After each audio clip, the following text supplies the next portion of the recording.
Hi there, and welcome to Charlie's Toolbox. This is my first discussion video on YouTube, and I'd love to introduce myself. My name is Charlie. I am a 30-plus researcher. I am a woman who has lived a very delicious life. I've dated men. I've failed at dating men, and I've had extremely fun moments with men. Welcome to my community, where I share lessons I learned and insights I discovered while studying myself, studying self-help books, and living courageously. Today we are discussing my favorite subject, decentering men. So decentering men is a practice, all right? So you have to continuously do this thing.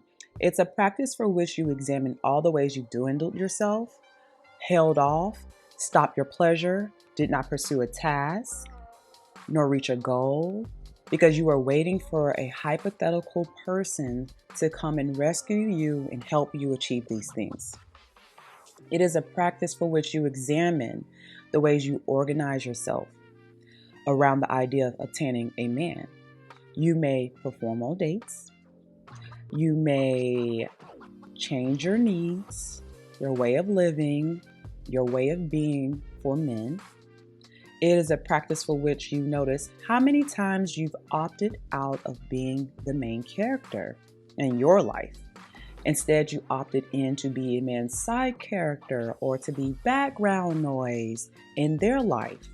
It is a practice for which you decide to live with you at the forefront of every decision. When you decenter men, you acknowledge that structurally, you can organize and do things to destroy patriarchy and sexism within your community.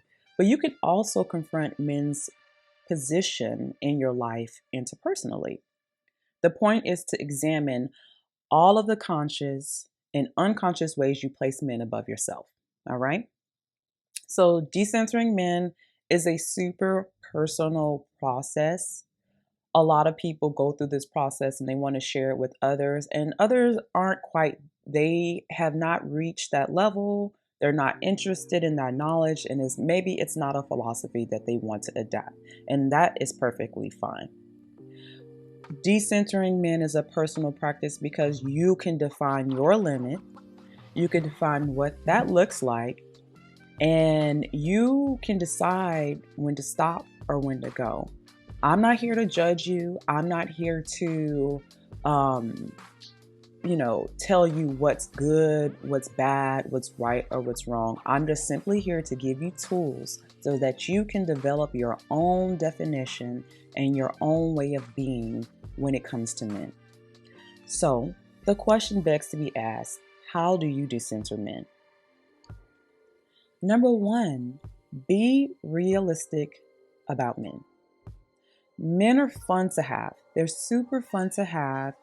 They are exciting. It's exciting to go on a date with them. It's fun to be called beautiful by them and treated very well by them. But if we look at the numbers in terms of how they treat women, they are horrible. So here are some numbers for you. According to the National Coalition Against Domestic Violence, 1 in 4 women experience severe intimate partner violence, intimate partner sexual violence, and intimate partner stalking. According to a 2019 article on Science Daily, which I'll have all these articles in the link below, men have fewer skills to look after themselves, which is why when they are married to women, they tend to have a longer life expectancy. And when you think about some of these skills that they're talking about, they're just talking about eating healthy. They're talking about going to the doctor, creating an emotionally supportive community, which many of them do not do nor develop. According to the United Nations, the greatest threat to young women are their partners. Moreover, socially, they can kind of be lame. And if you think about some of the conversations you've had with men on dates, on apps, you left that conversation thinking Perhaps they don't know how to communicate with humans because they were either too aggressive, too sexual, too rude. They don't know how to keep the flow going on. They have nothing interesting to say. They have done nothing, been nowhere, have nothing to contribute. Or they adopted this weird alpha male theory that people are practicing online that does not work. So realistically, you aren't losing out. And you have to understand that. You really have to understand that. And I want to take it a step further. Beyond the statistics, let's think about what it takes for men to be labeled as good or even great. So if you are a dad, you can show up just a tiny bit and you will automatically be labeled as a great dad. If you have a job or a college education, despite how little you contribute to the world or even to your family, you are considered a great man. And even if you do something heinous, like say R. Kelly or Bill Cosby, you are still venerated in your community. This low bar and standard we have for men, along with structures that protect men, but do not protect women, create a group of people who are deeply flawed and incompetent. Men do not have to do anything to get a good life or a better life. They can just exist. And unfortunately, men know this is a fact. And it is the reason why they don't develop these really good traits to keep them to these really good traits that adults typically adopt. They don't typically develop them. And they don't develop them unless they truly, truly want to. But there is no incentive in this world, in this society, to push them to be good or to be better. Now, I am not asking you all to forego your desire to be partner. I'm not asking that from you. I want to be partner. I know you guys want to be partner as well. I'm asking you to understand that it is your imagination and your yearning that's pushing your need for men. And let me explain this. The love, the kindness, the patience, the lessons that you wish you had from your caretakers, you are assuming or placing that desire on men, assuming that they will help you with those areas that you need. And the truth is, more than likely, they will not do that. Casually dating, they will not do that. Okay?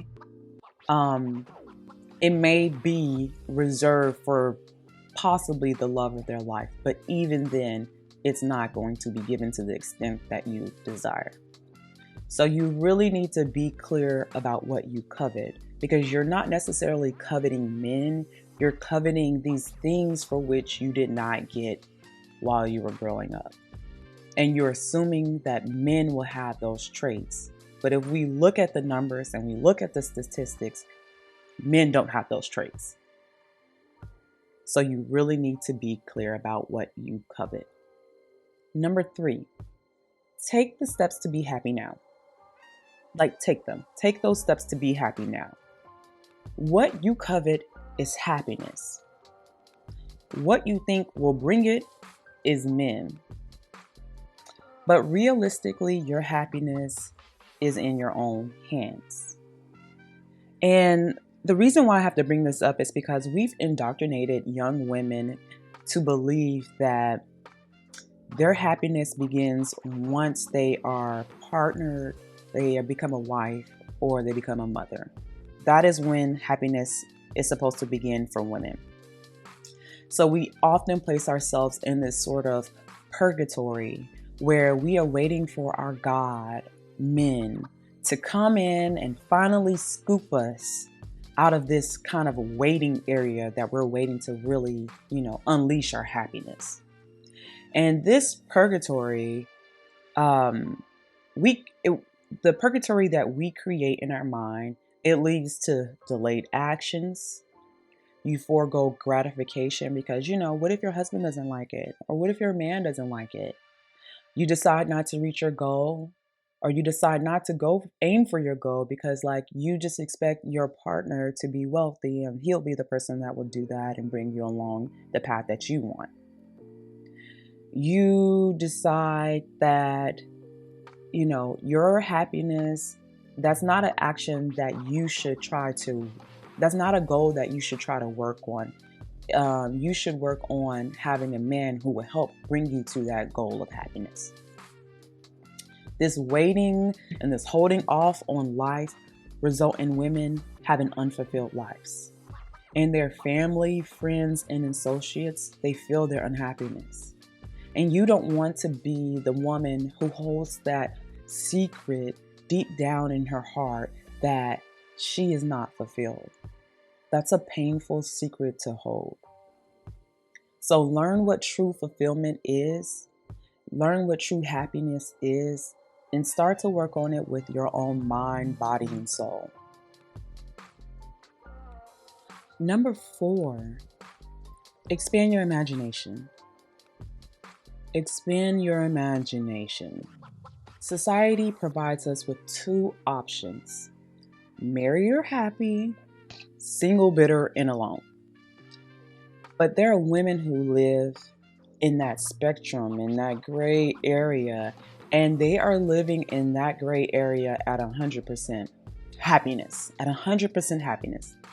And they do so because they've expanded their imagination and challenged social standards. They do not believe that being single and holding their standards is the lesser choice. In their mind, the lifestyle for which created the most joy is the one that they're currently living. Dating and not finding a partner is not a less happy choice. Instead, it is a space for which you can refine your taste, okay? The life of women do not consist of miserable and alone, then happy and married. So expand your imagination and realize women are choosing alternative lifestyles that are equally as happy as a married and partnered woman. These tips are starting points. And I will make more content as I grow, but just know that you're the main character. That's what you are. And you can decide and choose whatever it is that you like. That's what you can do. So choose happiness, and it doesn't matter what form it takes as long as you are prioritizing yourself. And on that note, you guys take care. Charlie.